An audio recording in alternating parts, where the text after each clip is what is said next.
we can't talk about their launch right now because it hasn't happened. But did he film? Oh my goodness! Should we? You're recording. I was about to say, should we press record? I only got the tail end of your screaming, but yes, we should press record. We just wrapped up recording the entire episode, and Nicole fell over and started screaming. Can you share with the wires? Travis, so New Heights tweeted that they're recording their new episode. I'm like, ooh, that's so exciting. And I was making fun of his pants. And then I was like, wait a second. I recognize this logo. I don't know if anyone can see this on the YouTubes. And what Travis Kelce would call an Alpine hat. He is wearing an Alpine hat. And I am so excited. You cannot tell me now. I am... If this gets put into the episode at some point, I think you are right. I think we're getting a Travis Kelce video in the Alpine launch. But are we getting a Taylor Swift at an F1 race? No. Yeah, I don't think so either. Not for the foreseeable. She's in Europe over the summer. No, she doesn't do. I don't know. I can't. I'm short circuiting right now. I can't even think about that. I won't. Nicole will cease to exist, so there will be no episode of Gridwalk that week if that were to ever happen. But this is Nicole is panicking when she starts referring to herself in the third person. Oh my god, this is a marketing genius move. Their episodes drop at the same time as the launch. Right? Isn't the launch at 9 Eastern? It's tomorrow morning. I don't know. You're testing my knowledge. I'd have to look it up. But yeah, I think so. Yeah. For those of you listening on audio, right now Nicole is holding her iPad with the photo and just dramatically zooming in on the photo, zooming in and out on the Alpine logo on Travis Kelce's head. I can't believe Travis Kelce's in and out. I mean, besides that he gave his, money, them, whatever. I can totally, yes, use your brand value to support the brand you invested in. That makes complete sense, please. I hope someone told them how to say it, because that, really... hurt my brain when they couldn't say it, but holy bananas. It's so America of him. Alpine. Excuse me, hold on. I'm going to take 10 seconds. Welcome back to Gossip Grid. Hey, podcast listeners. Gossip Grid here, your guide to F1's paddock elites. Welcome to the shortest episode of Gossip Grid that you are ever going to get, and Travis Kelce is wearing an Alpine hat, and I'll catch you next time on Gossip Grid. There you go. Oh my god! Recording from New York and Los Angeles, your hosts, Nicole Katz and Briana Klein, are lined up on the grid for this week's Gridwalk. Engines are fired up, ready to broadcast to you every Thursday on YouTube, Spotify, Apple, and more. Subscribe, like the video, turn on auto downloads, and leave a review to provide us with a fresh set of tires. Today, Gridwalk will take pit stops at... I love when I look down at a muted sporting thing to see right when they score. Woo! Woo! God, this is going to be a special episode. We're in a silly, goofy mood. We're going to start the show today by figuring out, are we better now? Lewis Hamilton is going to Ferrari. I'm still not used to saying that sentence. Are we better? Are we okay? And are all of you okay? Are all of you better? We're going to run through polls we put up on our Instagram story at Gridwalk Show and determine just how we're all feeling about this about a week later, 5 days later. Then we're going to get into some details, because the Emergency Lewis Hamilton pod was definitely a lot of emotions and feelings and panic, but we didn't actually talk about what any of this really means for 2024. So we're introducing a new segment called Lame Duck Shenanigans. We're going to talk about what this year is going to be for Mercedes and Ferrari, because, oh boy, we are going into the lame duck years of all lame duck years for both of these teams. Quack, quack. Last week, we gave you our Wishlist podiums for Haas, Williams, Stake, and Alpine's car launches. So today we're going to talk about Stake stunning, Williams underwhelming us, and Haas doing the absolute bare minimum, which honestly is hitting our expectations for them. But we're going to talk everything about the reactions. By the way, up front, we are recording this before the Alpine launch, so you might have to wait till next week to hear our thoughts on that. But If it's pink, yay. If it's not pink, boo. There you go. There's our reaction. And then we're going to turn our attention to all the car launches that are going to happen in the upcoming week. And so we're going to give you our wishlist podiums for the Red Bull Junior launch, the Aston Martin launch, the Ferrari launch, the Mercedes launch, the McLaren launch, which I'm still confused what they're going to be announcing at their launch because McLaren has basically given us everything already. We're going to start the show giving you our thoughts on all the accusations about Christian Horner right now. We're not going to dig into it in detail, but we're going to give you our thoughts up front. If that is triggering to you in any way, we fully respect that. And definitely check out the time codes in the description, wherever you're listening, and you can skip ahead to the end of that conversation. And with that, take it away, voiceover man. It's lights out and away we go on this week's Grid Walk. Before we get into this, we're going to talk about the Christian Horner stuff. We are not going to talk about it from the perspective of what this means for On Track or the F1 team this week. If you do not want to listen to this, we totally respect that. If this is triggering for you, there are time codes in the description for you to skip ahead. News has come out today about Christian Horner and some allegations and sexual harassment things, and there's just like different investigations going on. What we wanted to do for the show, we don't want to be spending a lot of time focusing on what those allegations are and everything that's currently ongoing, more so because this is an area that we feel passionate about, of vocalizing and recognizing the bravery it takes for victims to, speak out about their experiences and the situations that they're going through or have gone through.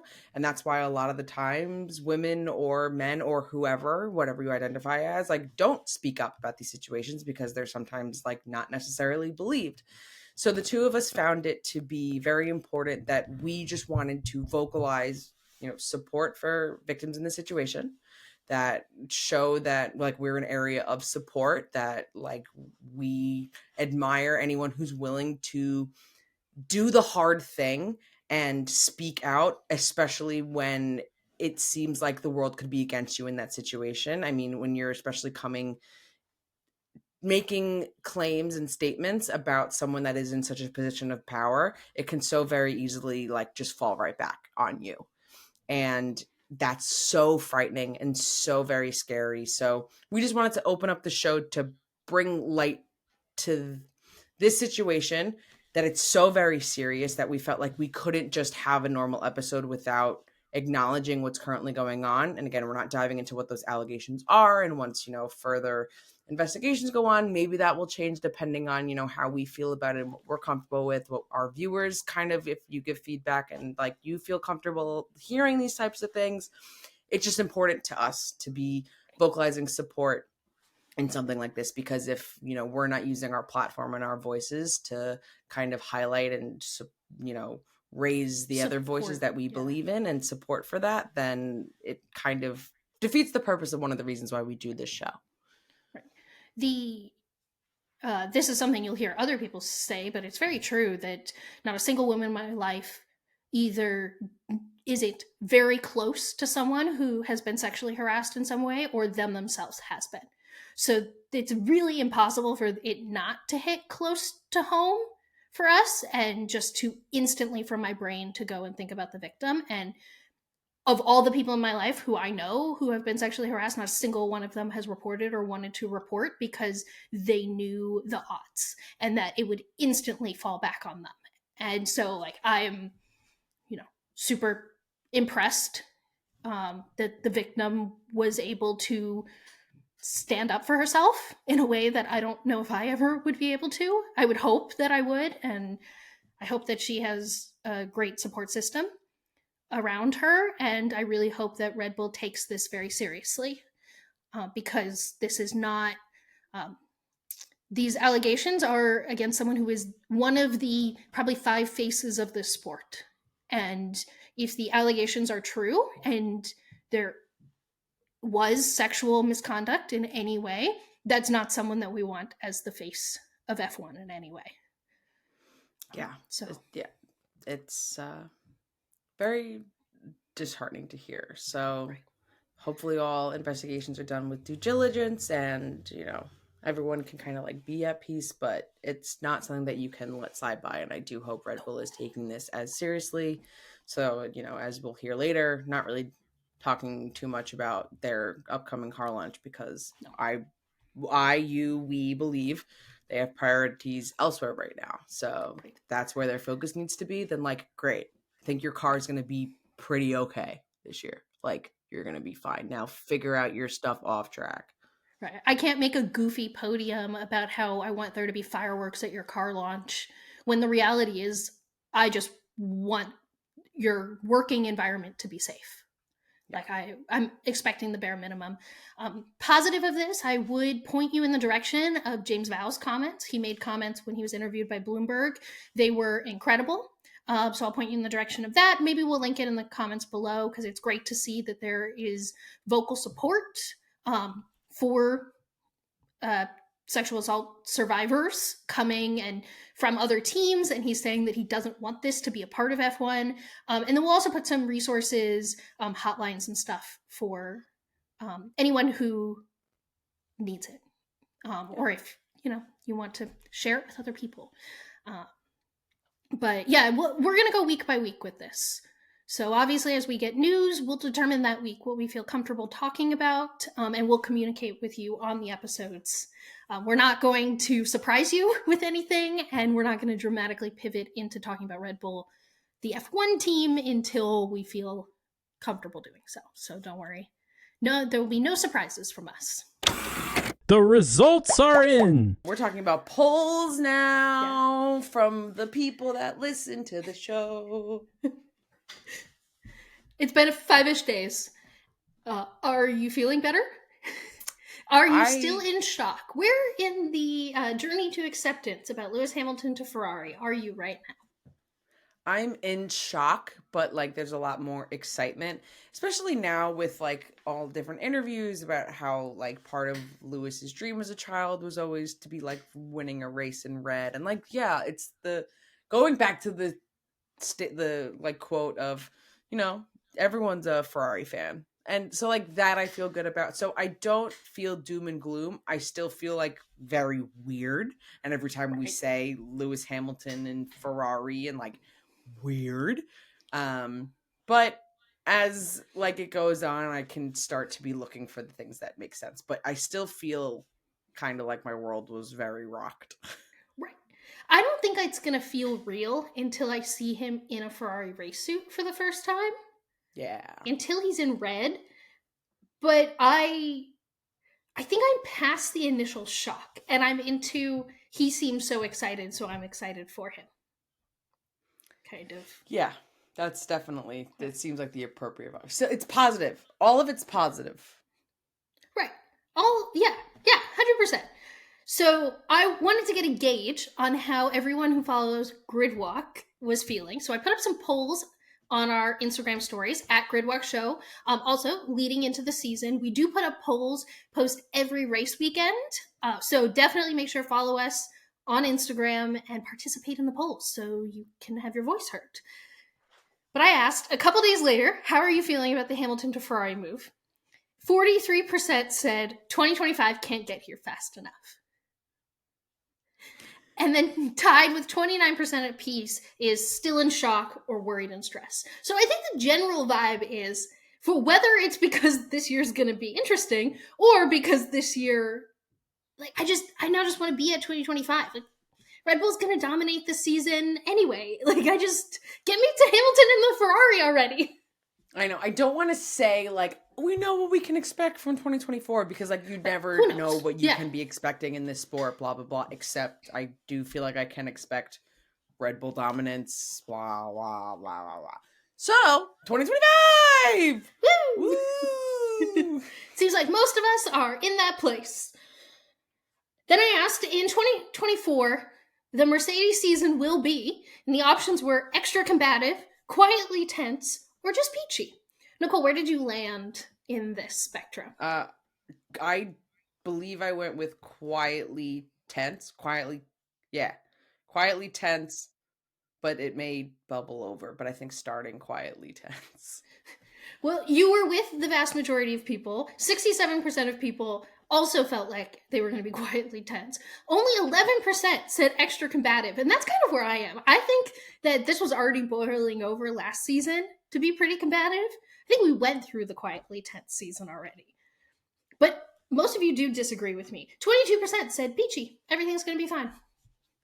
Which I want to live in your brain. If you said that seems like a great place to live. I never think anything's gonna be just peachy, so.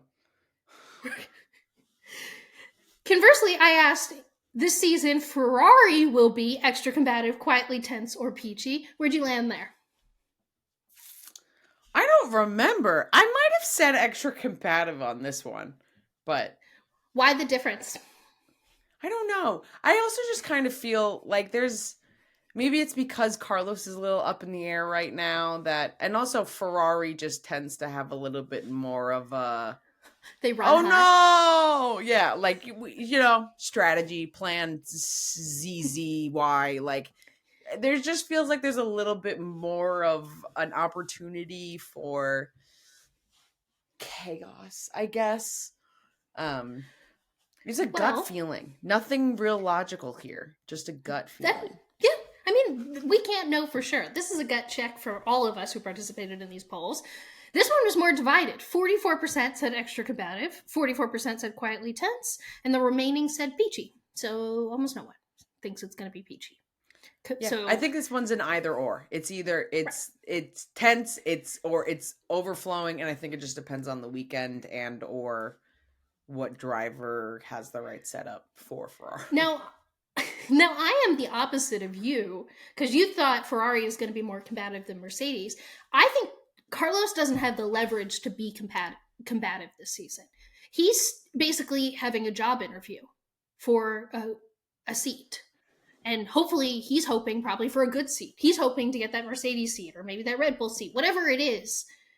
So while I thought Mercedes was going to end up more forwardly combative than Ferrari, because Lewis Hamilton has the leverage to be the greatest of all time and to still demand things, and Carlos Sainz shouldn't be. Yeah, I think I'm also just I guess part of my brain's also considering combative being, aggressive in driving and really trying to, let's say they call Ferrari calls team orders and Carlos is like, nah, I'm gonna win this. And I guess maybe some teams would also see that as not necessarily the move that they would want, because you want your drivers to listen to those types of things, but also if he's able to show off his skill in maneuvering as a driver. So I guess I'm kind of thinking of it in that way of Carlos prioritizing the Carlos of it, which not that I think that that's, necessarily his persona, but in his position, I might want to do that, show off my skill and prioritize making myself look good in order to, show what I can do in a car and get someone to give me a seat. And, even though I do believe he'll be eventually fine in somewhere, but, Yeah, I don't think he's going to be off the grid. No. But it's just how good of a seat does he get? Yeah. Well, speaking of getting a seat, I asked if a driver on the grid right now is going to get the Mercedes seat, who do you think it was going to be? The options were Albon, Sainz, Ocon, and other. I will point out that since this poll has gone up and done its 24 hours, we've now heard that Alex Albon is technically under contract through 2025. We previously thought it was only through 2024 with Williams, but James Vowles said he won't stand in Alex's way. So I don't know what that means. I'm taking that as Alex Albon very much is open to be in the Mercedes seat if someone wants to put him in the Mercedes seat. Contracts mean nothing. Remember, Lewis was signed until 2025. We just don't know the details of any of these contracts. There's a reason why, Max's and Lando and Charles's contracts are all indeterminate amount of years. Why the Lewis Hamilton contract is multiple years. Well, I said Alex, which is why that's my answer was Alex. Well, the interesting thing is 57% said Alex, 43% said Sainz, no one said Ocon, and no one said other. And I just would like to remind everyone that Esteban Ocon is still managed by Toto Wolff, so that is definitely more than a 0% chance. Yeah. SD Bestie is like is my next pick in this poll, so I was kind of more expecting those two.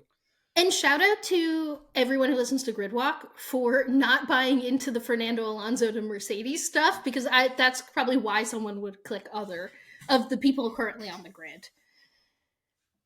We did ask who will get the Mercedes seat in 2025, a driver who is currently on the grid, or someone who's not currently driving on the grid.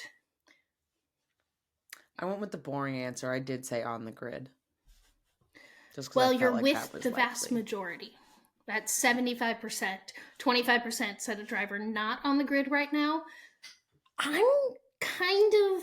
Look, it would really buck how Mercedes does things. They don't take people who don't have... Like, they'll stick someone in a Williams for a year, but I don't know if they have that kind of leverage over at Williams anymore to do that. They were frustrated that George got stuck there for longer than they wanted him to be stuck in the Williams. Toto Wolff had those quotes this week that this gives them the opportunity to do something bold, which is an interesting PR spin. Like, yeah, congrats on losing the GOAT. Put Mick in the Mercedes! that would be a bold choice. Right, and many other series as well. I mean, like this, if we're going to start diving into drivers off the grid, we could be here forever. Right. That would be, I mean, look, crazier things have happened in the last 7 days. I think they're gonna give Kimi Antonelli, who's doing F2 this year, every single opportunity to be the one who gets that seat.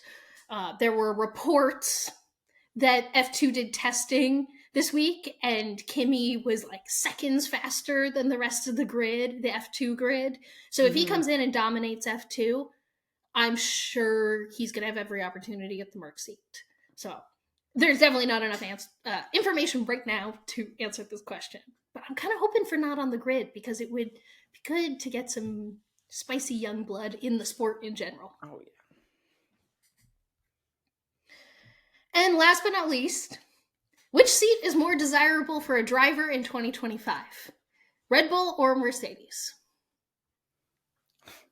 Mercedes. You and 88% of the people said this, which means that 88% of the people who responded to this poll said, I want the slower car because I think I can beat George Russell. Then I have the balls to actually go up against Max Verstappen in what is probably going to be the championship car.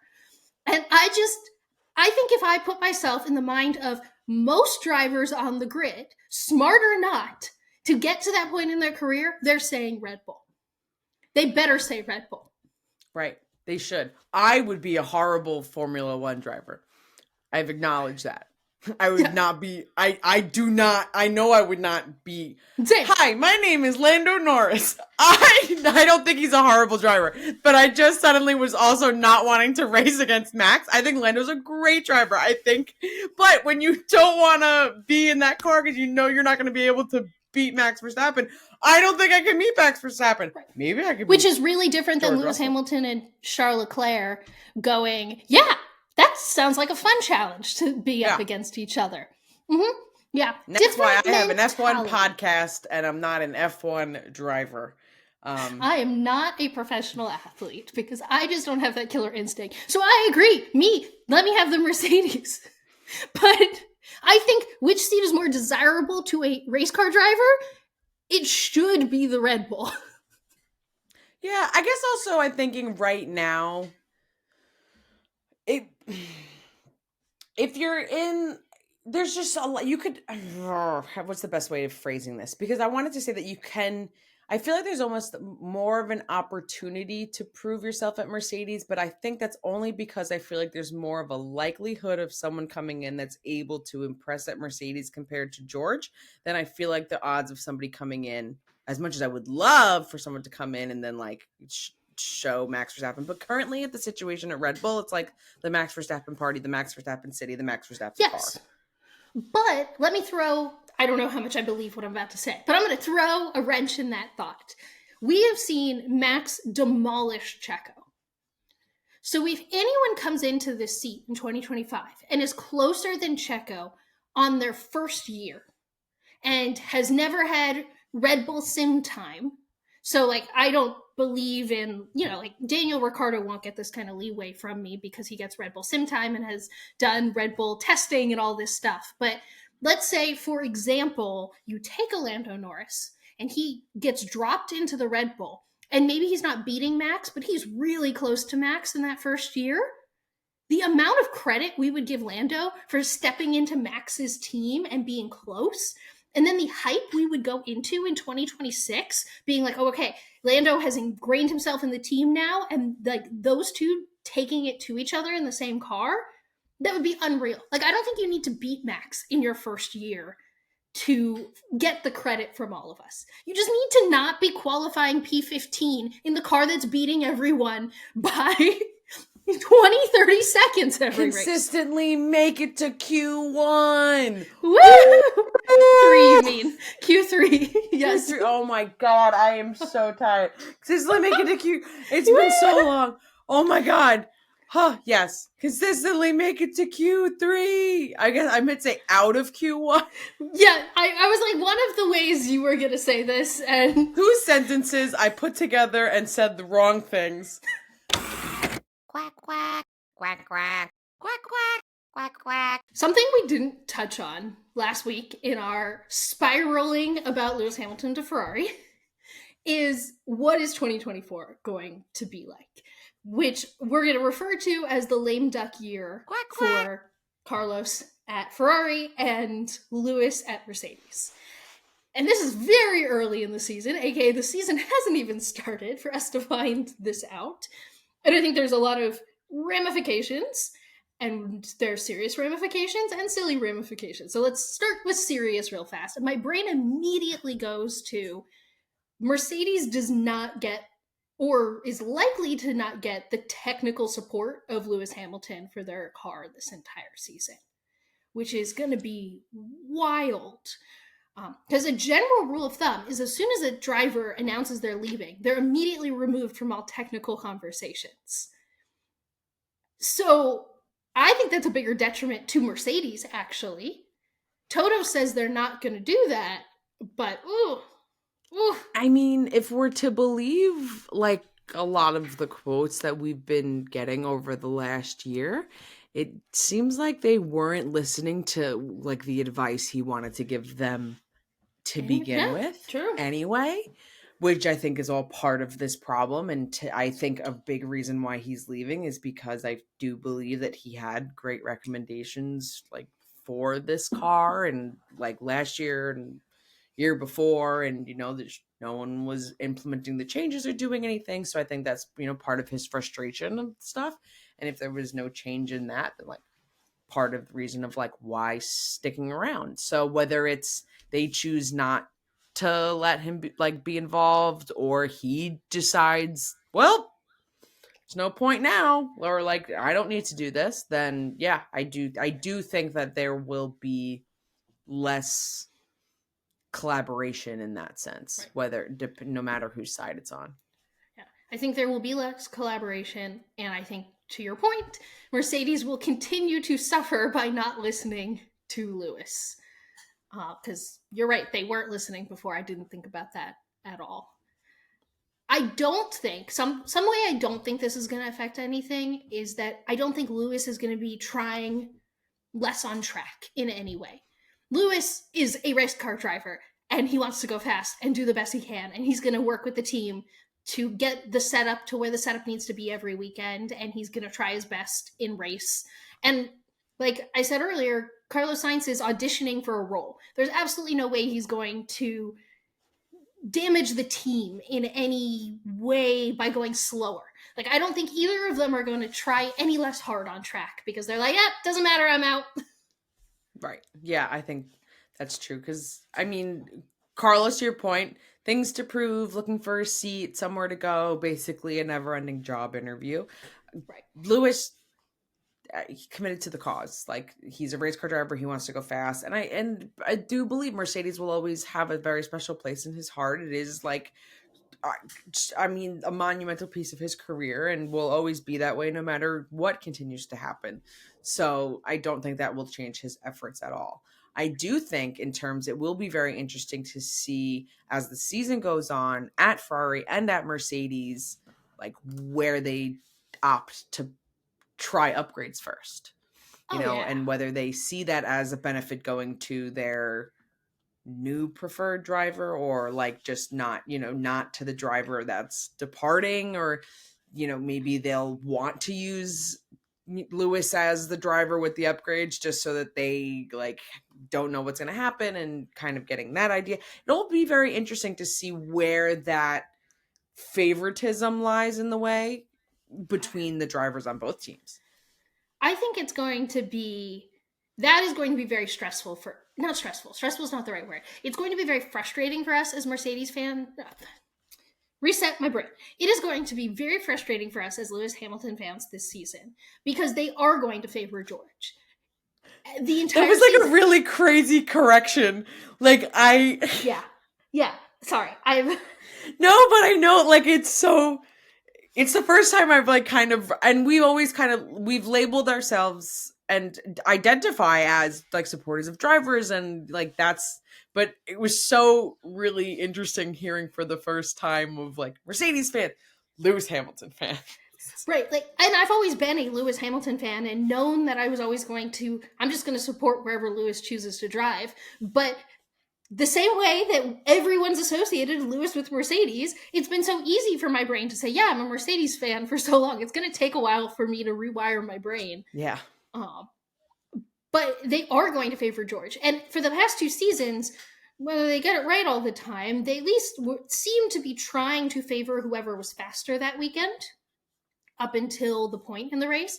But there are going to be many weekends, I predict, where Lewis is going to be very clearly faster because he normally is. And they're going to say, that's great, Lewis. Let George through. Yeah. Which is why we're going to have a lame duck shenanigans counter on this podcast. And because I predict many, many episodes of us just being sad and frustrated. Yeah, same at Ferrari. Any kind of like calling of team orders, like that'll be something very interesting to watch and see when and if it happens. And it's a different mentality. It's a different space in both of these teams now. And especially I think as the season goes on, after silly season, I think it would be worth like revisiting this, kind of reflecting like where we saw the first half of the season and kind of what our expectations were and how we saw them forming, and then how they'll forming next year. And that's especially if once maybe we get news about Carlos or news who's getting in the Mercedes seat, and maybe how like that shifts and changes how teams operate too, maybe in some fashion. But it's at least beginning of the year. This is, I think, very likely to be seeing this kind of behavior. I'm intrigued to see when it boils over in quotes to the press, because I'm sure both of these teams are going to start very civil. And it's going to be a lot of like, it's going to be a Lewis send-off here, and it's so exciting, or we're so appreciative for Carlos. And then like, when does Carlos make his first quote to the press that he's frustrated? When does George say something that just grinds our gears? Like, eventually we're going to get to this point at some point in the season. It's just how quickly are we going to get there where it all, whatever's happening behind closed doors right now, just boils over to the press. Yeah. Definitely. And then it will also be interesting to see like internally, and this will also be probably more towards the end of the year, or at least until the summer break when we kind of get these sort of announcements, how the administration, management, or other positions just within the team itself like will be changing. If anyone decides to leave because, they more worked with this one driver, and like then ultimately where they go. Like if, certain members of Lewis's team follow, and same with Carlos, wherever he ends up going, or just in general that people feel that the team's mission and overall viewpoint and future is changing.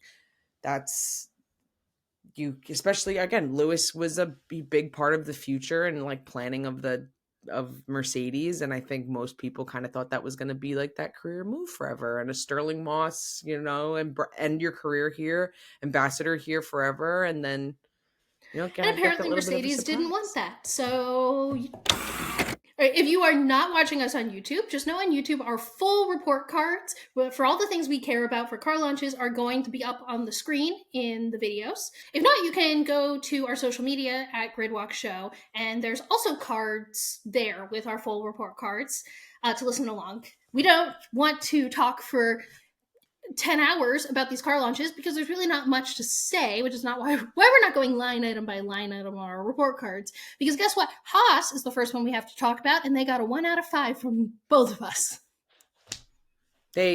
Like barely a launch. I mean, like, I got one at the start of the video before I saw the car. I was like, ooh, a vault, that's kind of cool. And then I was unimpressed. I don't even count this as a car launch. My wish list for them last week was have a car launch and have more white than black. And if you line up their last year livery to this year livery, they got blacker and they still didn't have a car launch. So I felt like the only reason they got a 1 out of 5 is because I think there was a video this year instead of it just being static images. And I went, all right. You tried a little bit more and you're in flux. You don't have a team principal. Through this process, you were transitioning between team principals. But boring. Not good. Don't have much to say. Yeah, really boring. Definitely was like, Brianna's wish list. Let's do the opposite of all of those things. And at the same time, say that we expect to be at the back of the grid. That's what you definitely want every team's launching at the start of the season to begin with. So you know what, Haas? Got all of that out. They do what they did every single year. Here we go first. Now just like, here it is. Take it all in. And then everyone forget because everything else happens. Boo! Big bummer. Blah, blah, blah. I'm over it. It's not even worth further discussion, in my opinion, because like it's not a car launch. Williams, you hoodwinked us. I'm mad at you. Yeah. What the heck, bro? So Williams got a 2 out of 5 on our report card average. Well, actually, we both gave it a 2 out of 5 for different reasons. This is a constant F1 team issue. And Williams, I trusted you. I trusted you more than this. You cannot promote that you're doing your launch in New York City. And then the millions of people who tune into the launch get no New York City content. I'm glad that 50 people who are journalists got to have a launch in New York City. You did not launch in New York City. False advertising. I'm so mad. I was so excited to see like a whole setup in the middle of the store, and it was going to be like a broadcast inside the Puma store, and we're going to see New York, and we're going to see the car, and we're going to see fans, and we're going to see all of these things. There were fans getting W-shaped donuts. And where did I have to see that? On Twitter, not on the actual car launch. Who knows? This car launch could have been filmed in 2023 for all we know. I have no idea. It was too overproduced. False advertising. Do not tell me that you're launching from the Puma store when you're all just hanging out there and we're not invited to the party. That's so rude. So rude. You cannot promote the thing that the vast majority of people are not participating in. I've spent this whole episode ranting about how I don't want any more blue liveries. And I actually liked this one. So I wish that it was actually the launch that you advertised, because I would have really given this higher amounts of points. If you told me last week that Williams scored lower than Steak did, I would have said Lewis Hamilton still drives for Mercedes. You don't know anything. A week ago, I was a different person.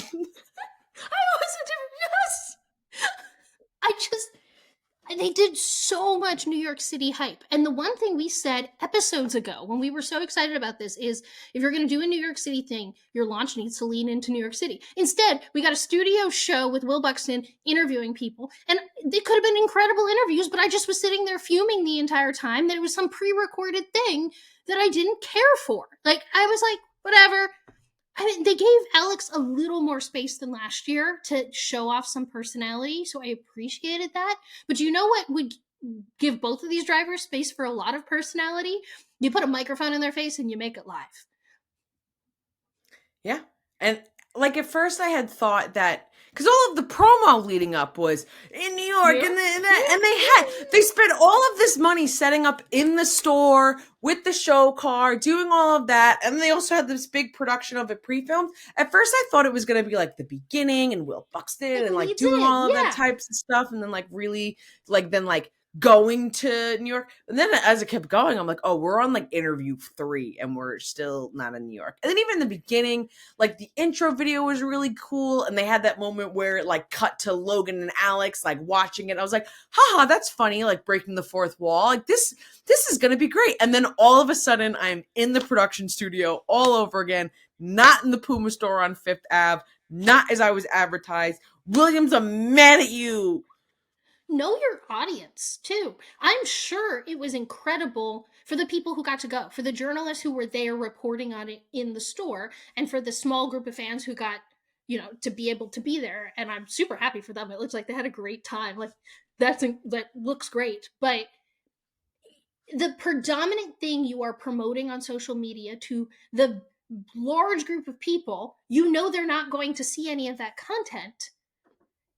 So why is that what you're pushing? It's just such a marketing miss that I can't in good conscience. The only reason this is a 2 out of 5 is that our livery scores brought this up. Yeah. And that's also, I feel, a sucker for like any historical heritage callback. And like, that's really what this livery did. So that's where all of your points are. But And the Duracell airbox. Thank you. And for the keeping Duracell airbox. Because if that was gone, then we'd be, What a this would fail be a of 0. launch. What a absolute fail of a launch. Yeah. I'm real big bum, real disappointment. There were so many cool things. White race suits, like it was all there. But all I could take away was this was not New York City. This wasn't what you said it was going to be.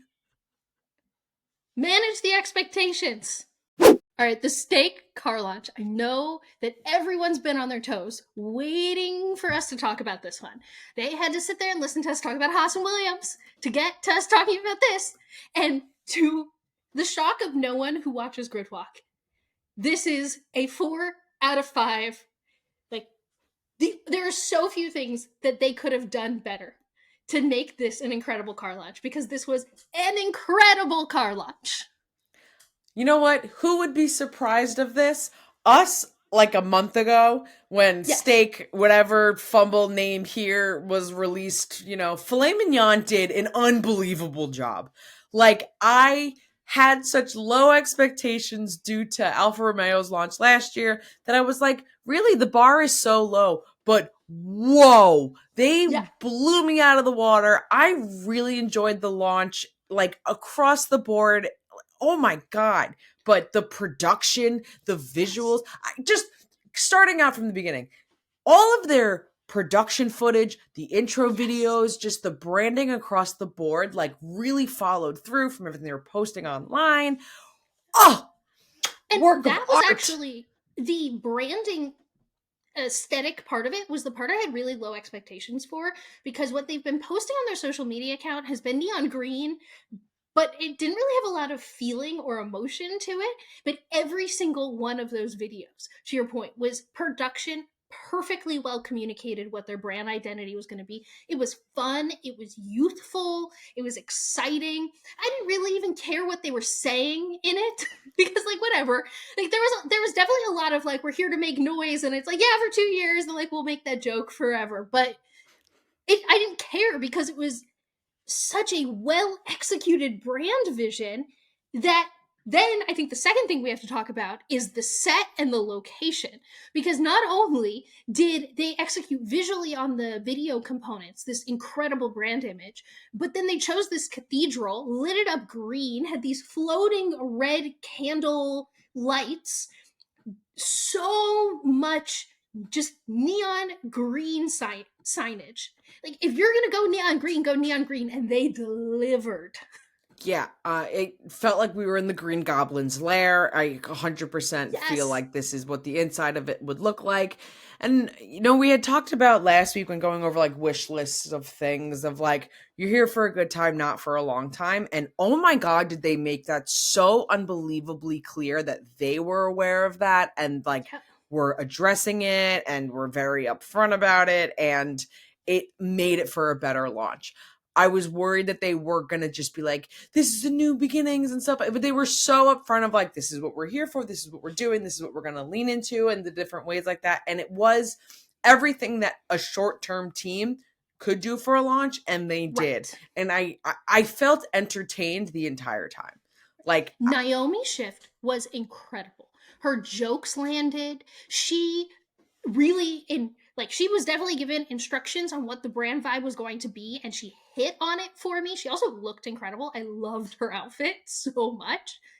But she really took the feel they wanted and I think the drawback of this is I don't think the drivers or team principal or technical director really delivered on the mood. They gave some really boring answers, but I was entertained the whole time because Naomi did an incredible job keeping me entertained and keeping them interesting.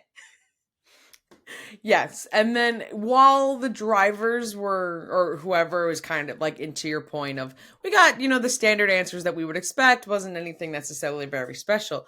So while all of that was going on, my eyes were like, but green, and everything is green, and the race suits are green, and everything is green. And what was I screaming about? Give us a lime green livery. And I'm going to say they delivered.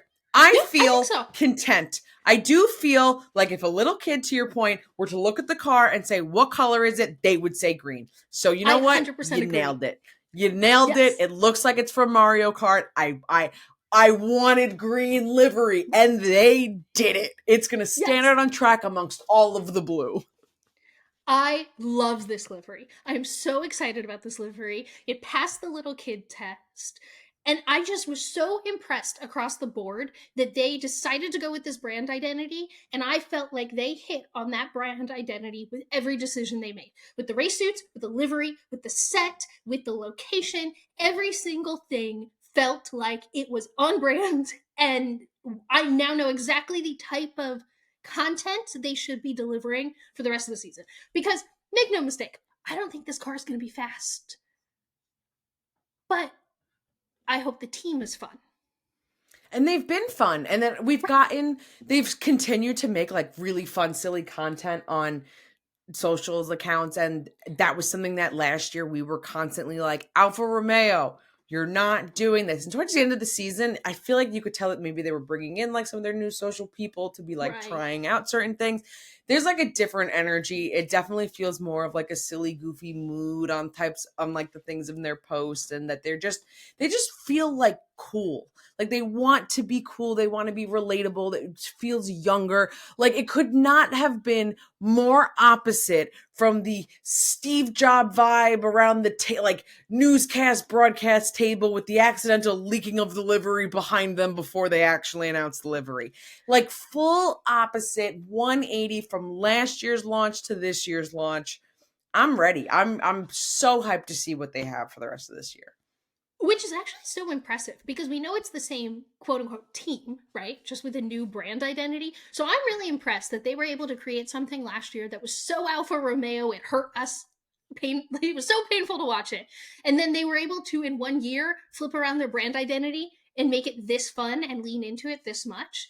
Like that's hard to do for a team, like just any marketing branding team to like buy into that so heavily. So I also think this week we got the two teams that are likely going to be fighting for last place in Haas and Stake. And so just compare this conversation we're having about Stake to the one we had about Haas.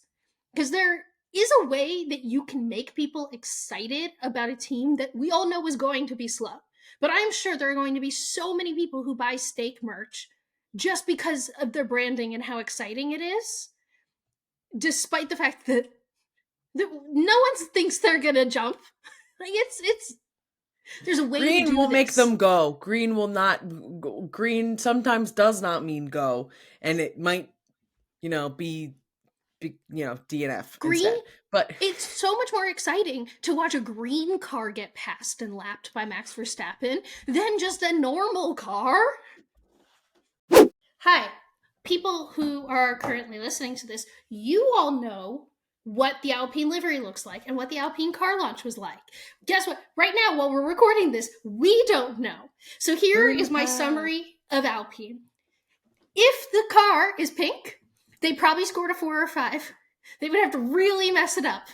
If the car is only pink for a limited time, or if the car is not pink, boo.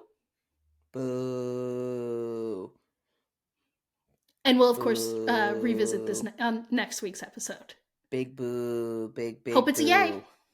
Hope it's a yay. And Ryan Reynolds? Yay! Question mark? Do it. Travis Question mark? Kelce? Super Bowl, busy. Yeah. But he could have pre-recorded something. You would just like to see that because then you would take that as an inkling the Chiefs are not focused and or will lose this weekend. What are you talking about? I am the biggest Chiefs fan this weekend. The 49ers are the Screw worst. the 49ers. I honestly just keep forgetting about the 49ers because They are the worst. Yes, Okay. some celebrity Brain appearances. refresh. And pink livery. That's it. If we get those two things, at least a 4 or a 5. Right. There you go. Now, even before, we know, you all know that will be our reaction. We still have 6 car launches remaining.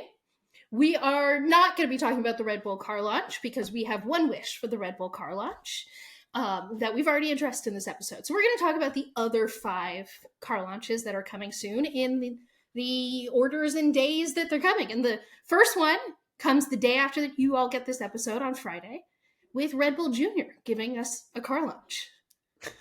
Yeah, Red Bull Jr. is just officially. There's going to be a video out on our socials before I officially really picked up that name, but I will officially be calling it Red Bull Jr. as we move forward. But yeah, Red Bull Jr. I have the honor of creating my wish list for Red Bull Jr. There's no honorable mentions because I was not even sure what to ask of the team that I don't even really know what it is. You know what it is? It's Daniel Ricciardo and Red Bull wants to operate 2 teams. Yep. I don't know. That's what it is. I did see someone on Twitter describe the team as just a slow billboard. Slow in F1 terms. So, because I don't know if you've read all the reports about Visa, also sponsoring the big Red Bull team. So basically Red Bull has too many sponsors, and so they just run this second team to have it as a billboard. Be the billboard that drives around the city with the revolving advertisements and things. Yeah, if I can that find all the really tweet makes again, sense. I'll share credit on the screen on YouTube. All right, so this is going to be a really wild, thrilling, exciting podium. I can promise you that. So, starting with my P3, feel like it's a simple request that they'll fail on. Don't forget to hit the button. I did totally forget the button. Yep. So starting with... In P3. I know you're going to be blue, but don't do it. Really, it's the only color you've shown, but stop with the blue on the grid. There's too much blue on the grid. You're going to look like just another Red Bull on the track. You have the opportunity to be creative, do all white. I don't know. Just please. I'm screaming into the void because all of the branding is blue, but I'm disappointed already. The only reason I would be okay with blue, because I fully support everything you're saying, is incorporate some Visa yellow. Visa has great blue and yellow branding, like the blue, yellow, and white. I don't think they're going to do it, but I would be excited about the blue if it's blue and yellow. Yeah, I mean, yellow, that's not blue. I'll take Right. other colors. But unfortunately, Red Bull is also blue, yellow, red. Yeah. So it's going to look like another Red Bull, unfortunately, on track. But that's why it's Red Bull Jr. Anywho. In P2. What the hell is your name? Tell us what to call you. I still am not going to... I like when you get too into the rant that I can't hit the soundboard in time. It really is fantastic. Because this so great. infuriates me. I'm so angry at this team. We've been yelling about Red Bull Junior, V-Car, Visa, Cash App, Red Bull, Racing Bulls, whatever the heck this team's name is, for 3 weeks, and I still don't know what to call it. And I can't believe that there is some chief marketing officer that thinks that fans can just pick a name. That is asking for danger. You do not do that. I'm confusion. This is confusion. Who are you? A license and registration, please. Show me your identification. I don't know who you are. This is horrendous. No words. And In P1. Danny Ricciardo is your only saving grace to maybe make this any sort of workable thing. Use his personality and Yuki's. You have drivers that are fun with a personality. So utilize them, because everything else looks like a dumpster fire. I did it again. I just can't. I hit it too soon. This is our first podium of the episode. It's okay, we're rusty. We're rusty after doing this a week ago 1,000 times. But you know what? This podium is a great representation of the Red Bull Junior rollout entirely. I hope their car launch goes better, because it can really only go up from here. Danny Ricciardo, do something, please. From the teaser photos, it looks like the car is going to be very white. Wow, it's gonna look like AlphaTauri with a different shade of blue. Ooh, what an exciting rebrand. The first car launch of next week and the second car launch we have post this episode dropping is the Aston Martin car launch. They're launching again at Silverstone like they did last year at their new factory facilities. Last year, the highlights were the flashing lights and the very memeable moment with Fernando Alonso where he's running through the tunnel. But it was a little long. So, In P3. please make it under 30 minutes. And preferably, like, I'm all for Lawrence Stroll talking if he wants to talk, but that needs to be 5 minutes or less.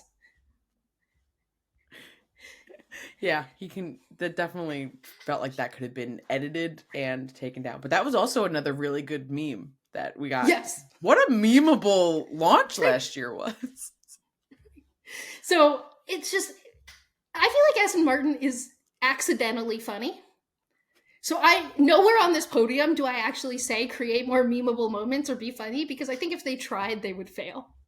But if they could make it shorter and pithier, I really think it would be a good car launch. In P2. This year, so many of the cars seem to be more carbon fiber than livery.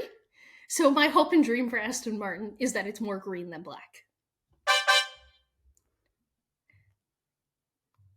That's a fair.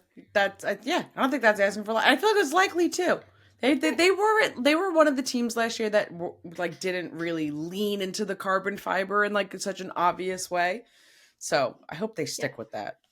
They kept most of their paint on top of the car. So when you saw the car, it was the Aston Martin green. Also, Aston Martin green is such an iconic green. So if they were running an Aston Martin car and it was mostly black, I would just be like, ugh. All right. Last but not least, In P1. give us some kind of Honda update, please. Aston Martin is becoming the Honda Works team in 2026, which means that right now, I feel like their car is in this building mode where they're trying to be as fast as they can and build up their infrastructure, really all for 2026 when they are no longer a Mercedes customer team.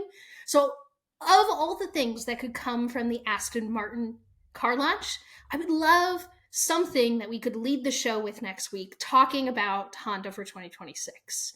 Or some other news. You could give me some other kind of exciting news. But that's, that's my P1. Give me something worth talking about. Yeah. We'd love to get that kind of update. Definitely would be very, very interesting to get any sort of Honda update and just kind of then see how that's impacting their strategy this year, even though we know that they can't be like doing any sort of like developments and things, but just getting any sort of buzz like that would be very interesting. Oh wow, Ferrari! Wow. Well, so my wish list for the Ferrari car launch has evolved in ways. With some news? With Did some news happen? that might have happened, that might have, caused me to, used to want some things, and now I don't want those things, / can't have those things, / wouldn't need those things anymore. So we had to do a little bit of starting over on this one for some things. But starting at the good old. In P3. Keep it fan-focused.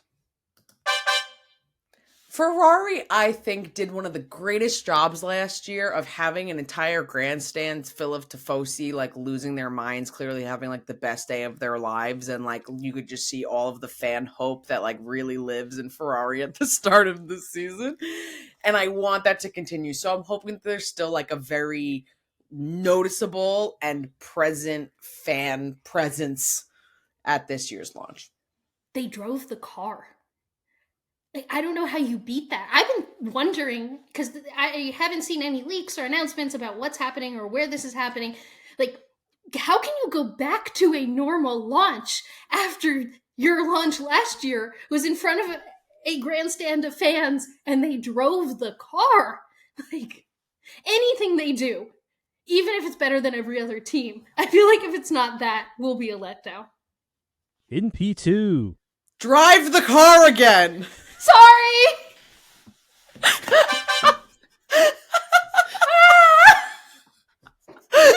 But you're not wrong, which is why it's also my P2. It seems so crazy that we're so many show cars, I understand everything's secret and teams want to conceal certain things, but wow, getting the excitement that I felt last year of they're gonna drive the car, we're gonna see the car, and it's gonna go on track, and it's gonna do I felt so alive and excited that I need them to do that again, and I need them to do that again in front of Tifosi, and because then this is my new life, this is where I'm headed, right. This is where I'm going. Yeah, Hamfosi, I think is what I keep seeing people. I love that so much. Okay, but we're getting ahead of ourselves. Yeah, what I was gonna say is that I feel the more a team shows us of the car, the more leeway I give on the rest of the car launch. So if you're gonna show me a show car, there better be some pizzazz. You better pull a stake, hold it in a cathedral, they're flashing lights. I don't care that was a show car because you made everything else so exciting and worth watching. Everything else was such a show that the show car, was fine. It was fine. It was part of the show. Right. It was cool. Everything is such a show. But yeah. I would be totally on board if teams were hey, we're going to give you the actual car 2 days before testing, and we're going to give you the most stripped back launch ever, and because it doesn't matter, we're just I'd be great, yeah, you're showing me the real car. But if you don't show me the real car, my expectations rise. Okay. In P1. Just let's not make this weird. This P1 used to be a Carlos Sainz contract extension. But for all of the obvious reasons, that cannot be my P1, nor would I want that to currently be my P1 because Hamfosi, what's up, ride till I die. However, I still love Carlos Sainz and I want good things for him. So for this car launch, I'm totally fine that for these 45 minutes, no one mentions it. No one mentions what's happening. I just don't need to see Carlos address that right now because I know that's going to happen enough during the season that we could just live in this little bubble for a second and I could just be oh, look at Carlos and Charles. And then I can whatever. I just need that little bubble to happen because I'm not ready to see Carlos deal with that yet. So we're sticking in 2024. Hamfosi till I die, 100%. Let's just not make this one weird. See, this is the first thing you've put on your podium that I so disagree with. Because I'm not saying I want it to be weird, but I think it would be weirder not to mention anything of it. Or acknowledge it a little bit. But also, just for my pure entertainment value, let's make it weird. Oh, I don't want, I'm not ready. It's going to be all season. All season, it's going to be annoying journalist questions and things, and I don't. And whatever statement's Lame going to be duck just some like shenanigans. PR, like cookie cutter, blah blah blah blah blah. Right. But like, just maybe don't make it weird. But now that I say it, they're definitely going to make it weird. I just think there's no way not to make it weird. Like, you kind of have to make it all about It is Charles. weird. This is a weird situation. All right, well, moving on from Ferrari to Mercedes, the Mercedes car launches this week, and I would say that my podium here changed a little bit from what I thought it was going to be to what it actually ended up being. But In P3. I still really just want a black livery. Lewis Hamilton's last year in a Mercedes. Please, you can go back to silver next year. Keep it black this year. Yeah, that car looks too good black. And everywhere else we're like, no black, except Mercedes. We're like, keep it black. Because it actually means something, and it's a thing, versus, look how cool in black. It's like, ooh, carbon fiber. Woo. It's like, yes, we get it, your car's too heavy. Like, Mercedes actually painted their car black, so it's different than just like, look at all this exposed carbon fiber. All right. In P2. None of the launches have had pyrotechnics so far, and I am here at this desk to say, Mercedes, you need some fireworks. Now, you would think that this is a weird team for me to ask to have sparklers and fireworks. But last year's Mercedes launch, the only thing it had going for them was the fact that I could look at Lewis Hamilton for the entire time, and then we were excited that the car was black. So they really have nothing going for it right now. Like, if it's going to be kind of as boring as last year, except that this is their last year with Lewis Hamilton, and if the car's black, it's not going to surprise me because it was black last year. You need something exciting. And I'm here to say, sparklers, fireworks, things like that, pyrotechnics in general are exciting. So that is on my wish list for Mercedes. Yeah, make it sparkle. All right. In P1. If you're going to make it awkward, at least make it memeable. It's going to be awkward. I actually, in a weird way, trust Ferrari to make it less awkward than Mercedes. It's definitely going to be awkward. Please give us a couple good memes out of it. Get like a Toto crying. Please, no, don't do it. And the George's like, what's happening? I'm still here. And I will throw in A bonus mention because Briana struggled to make a decision. I do think that they need to acknowledge that this year is going to be a Lewis Hamilton swan song now. I think if they go the entire car launch with their original script and don't acknowledge that the greatest driver of all time, who has been a Mercedes driver for this long, is leaving them, and they don't make that a key narrative of the season, they're going to be having to work backwards for that after the fact. Yeah, even though, so everything I just said for Ferrari, I still feel true, but for Lewis is always an exception. Like, you can't send that man off without like big pop and circumstance and pyrotechnics. Yeah, because what else is there to launch? Because McLaren is like, here is all of our secrets. Like, here is everything. Here's, but they're all whatever it takes. So I attempted to give a list of things I hope and wish to see at this launch. And maybe they're listening and they'll just announce all of these things tomorrow. So In P3. I would love if they had several of their drivers in their like academy being a participant of it, but I particularly would love to see Bianca Bustamante have some type of presence. I think it's a guarantee that we're going to get spotlights on Lando and Oscar. They have great personality. I think McLaren will really utilize that because they understand that. But I feel like McLaren should be one of those teams that is now starting to like acknowledge that other teams are showing how they're supporting other series and things. So let's, get some of your IndyCar drivers, get, F1 Academy driver. Like, let's see other series and other supports at this launch. If McLaren is going to basically have a cinematic universe worth of teams and drivers, might as well utilize them. And F1 is the biggest stage of all of the series that they participate in. So bring attention to IndyCar, bring attention to F1 Academy. So I 100% agree.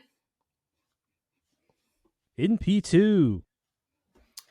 You already have some cool sponsors, but give us another cooler, bigger sponsor. Something that's a headline, something that will be interesting, something that maybe will lead to like a, special edition livery at a certain race or something like that. They used to have golf. They no longer have golf. I want them to have golf. Chrome can be cool as fun, except when they just make the car all black. Like if you're going to make it like an entire chrome car, that would be cool. If not, find another sponsor that gives you the opportunity to do something really cool. Yeah, McLaren has the most fun with their sponsors normally. So if there is no involvement or silliness or just excitement around one of their sponsors, new or not, I probably would be disappointed coming out of their launch. Again, going back to McLaren can't lean on livery, race suits, and like anything that other teams normally lean on here. So asking them to do something sponsorship fun makes a lot of sense in my opinion. Yeah. And it's not like almost all of their liveries. Like they're right now doing their rollout of the IndyCar liveries. Right? I got the F1 Academy livery we have there. Oh my gosh. I'm like, Alexander Rossi's livery, which is the only IndyCar livery that at the time of recording we have seen, is so cool. I am so obsessed with it. Yeah, it's like just such that tasteful. I also just always get like that whenever it's like the white and the orange, it gives me the callback to like golf style liveries, which I always just think have it gives such like that historic presence of motorsports. But yeah, that's a hot car. That looks so good. I'm really excited to see the other ones. Everyone in the comments put a little pressure on Nicole that she definitely needs to fly out to Los Angeles to come see the Long Beach GP with me this year so we can keep our tradition of Taylor Swift drops an album and we watch motorsports together.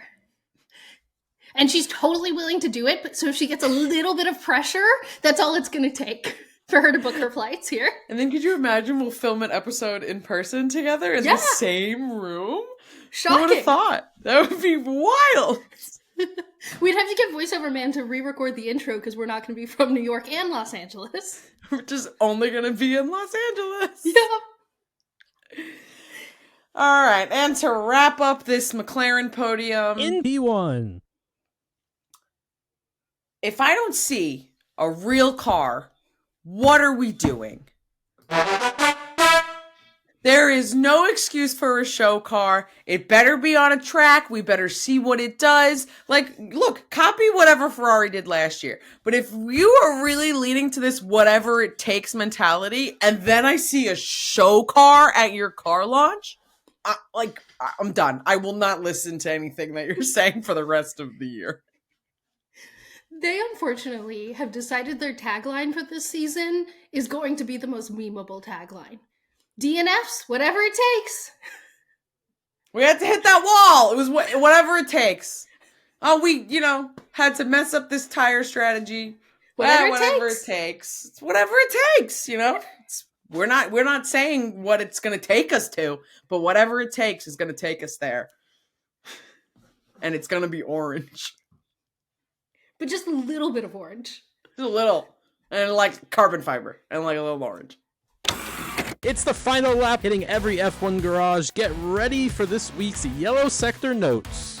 F1 confirmed their new sprint format for 2024. They're doing what Gridwalk recommended a year ago, which is that Friday will have a free practice, then the sprint qualifying, and then everything follows after that. To give us 24 hours to get hyped about the sprint race, maybe we will care. In other F1 related news that we weren't able to get to today, Suzuka has officially been extended through 2029, which is really exciting. Yeah, they dropped out the day after the Lewis Hamilton to Ferrari news. Did they want us to care? I don't know. Also, in other news, the F1 Academy announced that officially the top 5 finishers are going to get super license points this year, which is great news that all these drivers are going to essentially get credit for participating in the series. Circling back to the Andretti news, that news that feels like it just happened but also was ages ago because it also was before the Lewis Hamilton to Ferrari news? Well, they apparently said that their invite to meet with the Formula One management got lost in their spam. It's up to you whether you believe them. Red Bull announced their 3 F1 Academy drivers this week. Mercedes and Mclaren announced new Lego sets for their cars. They're both putting out their cars from last year, and very excitingly, an MP44 that comes with a little set of minifigure, and that's definitely what I'm probably going to get. Charles Leclerc's Spotify got hacked. Aston Martin teased a new ad for their road cars with Fernando Alonso. Alpine announced a new watch sponsor for the year. After many years, Williams finally gave in, and they changed their steering wheel to have the screen on the wheel. If you didn't know, Williams is the only team that put the screen behind the wheel, which meant when the drivers were turning, they couldn't see the screen. And yeah, that's pretty difficult, but they finally gave in. Shout out to James Vowles. They are going to have the screen on the steering wheel like every other team on the grid. Woo! Orlen was announced to remain a big sponsor for the Red Bull Junior team this year in 2024. US-based gas company Sunoco partnered with Stake. And Haas, their week was just as boring as their car launch. I have 0 notes. And that is the grid walk for February 8th, 2024 completed. How was my sector time today, Nicole? Faster than Haas's car launch. Thank you for listening to this week's episode of Gridwalk. Thank you to our co-creators, Nicole Katz and Briana Klein. Thank you to our 4-legged executive producers and me, voiceover man. Don't forget to subscribe, like the video, turn on auto downloads, and leave a review to provide us with a fresh set of tires for the next week's show. You can follow us on social media at Gridwalk Show for daily content. We will be back to walk the Formula One grid every Thursday, and we will see you for the post-Gridwalk debrief in the comments. And today felt like a grid manuscript and not a grid walk.